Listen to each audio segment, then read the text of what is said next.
जय श्री महाकाल। जब भी हम जन्म पत्रिका के विषय में अध्ययन करते हैं तो इसमें अनेकों प्रकार के हमें योग और अनेकों प्रकार के दोष हमें दिखाई देते हैं।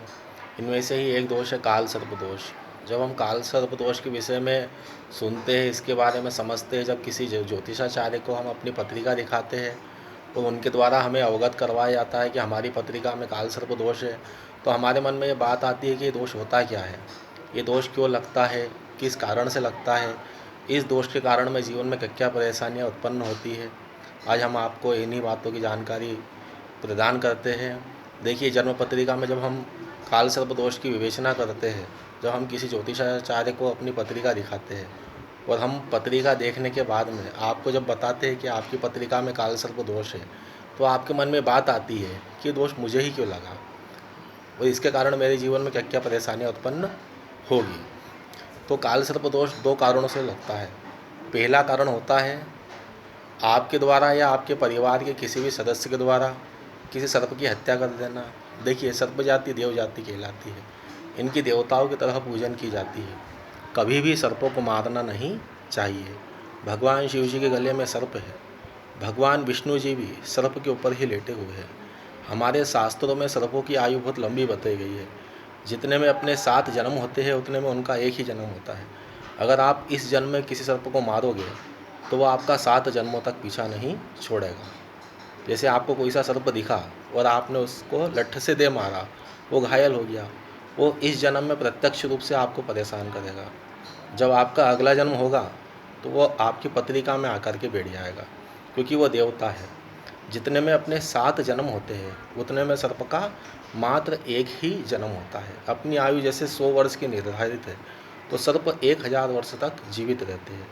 तो जितने जन्मों तक जिंदा रहेगा आपकी पत्रिका में आकर के बैठेगा और काल सर्प दोष का निर्माण करेगा। तो ये पहला कारण होता है काल सर्प दोष के लगने का, किसी सर्प की हत्या कर देना या उसको घायल कर देना। दूसरा कारण होता है आपके पूर्वज, आपके पितृ, आपके घर में परिवार में कोई सा ऐसा व्यक्ति हुआ होगा जिसकी अकाल मृत्यु हो गई होगी। देखिए, हर एक व्यक्ति एक निश्चित आयु लिखा के आता है। कोई 100 वर्ष, कोई 60 वर्ष, कोई 80 वर्ष।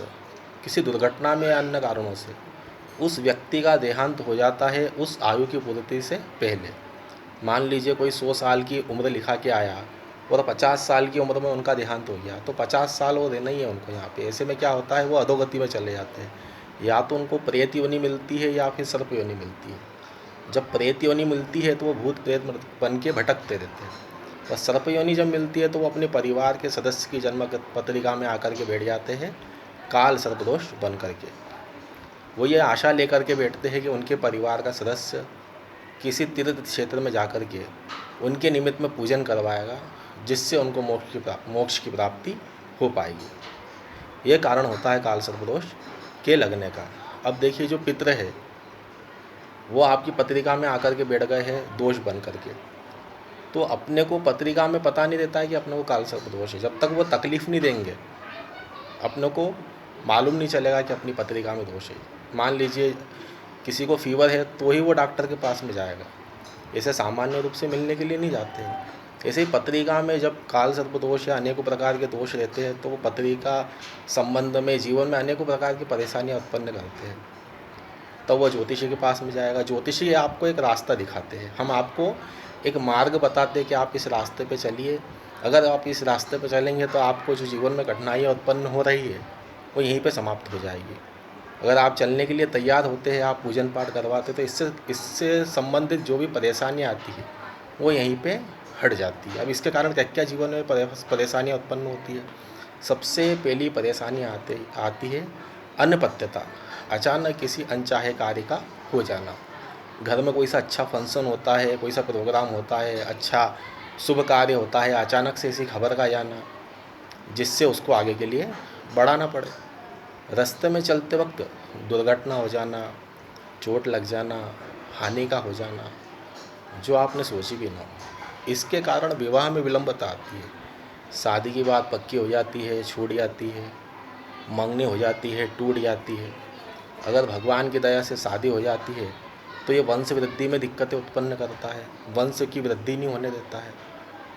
अगर वंश वृद्धि होती है तो परिवार में जो कि आपस में जो पति पत्नी के बीच में जो एक बॉन्डिंग होना चाहिए, जो आपस में प्रेम होना चाहिए, उसमें ये कमी लेके आता है। मतभेद, गृह क्लेश करवाता है, बात डिवोर्स तक पहुंचा देता है।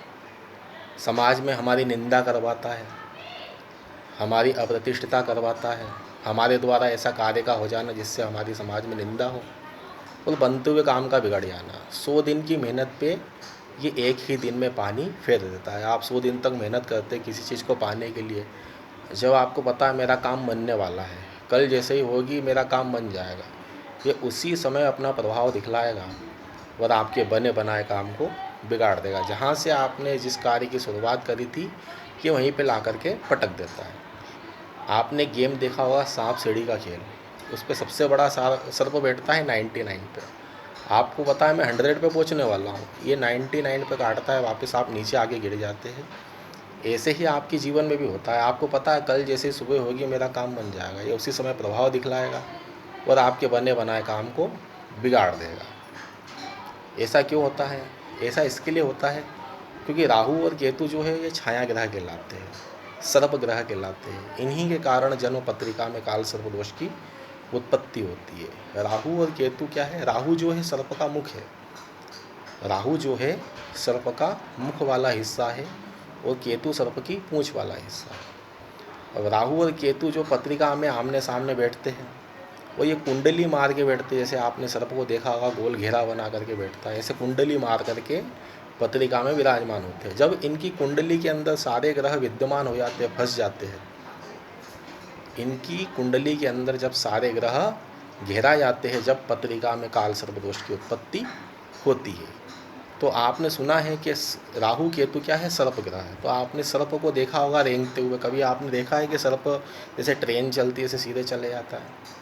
नहीं, सर्प कैसा जाता है? आड़ा तिरछा।